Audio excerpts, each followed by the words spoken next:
update tayo sa mga tanim natin. Dito, dumadami na sila. Dumadami na yung lemongrass, at saka yung pashutis, at saka yung mani, right there.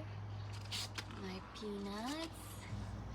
Inaano ko lang siya sa kasi ganito ang ginagawa ng grandpa ko noon, si Papa. Ganito kami magtanim sa bukid.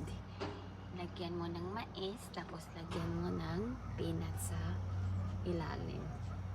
Ingon ana na siya, guys. So, hopefully, siya, success yung corn natin. So, ilan lang nabuhay? 2, 4, 6, 8, 9 out of 12. Kasi sa isang package, 12 pieces lang. 12 seeds. So, hopefully, kasi gusto ko tikman kasi yung yung tapol na corn. Yung black corn. Yeah. So, ayan. Tapos yung cabbage ko, kinakain ng mga umang. Kinakain ng mga, tawag nito, kulakol. So, yan. Pinakain ko lang yan sa chicken ko. Yung leftover. Tapos, ito, ang daming tumubo na sangig. Itong sangig na pula.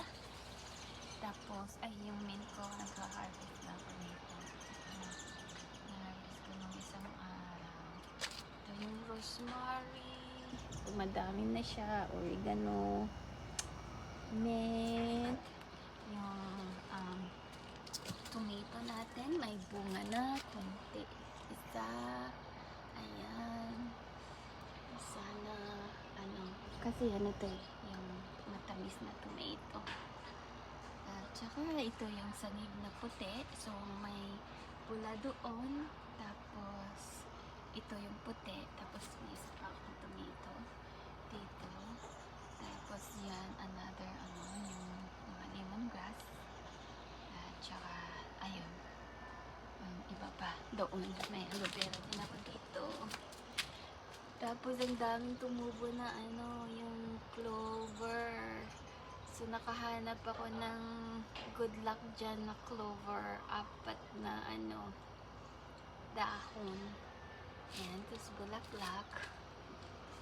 Ayan, I forgot what's the name of that. Bulaklak. So, ayan. Masarap tingnan pag may, may mga tanim. Ang pawala ng, stress. Sa umaga, dito ako after ng pagkain. Tapos kinakain ko na yung chicken ko dyan. May itlog na naman siya madami.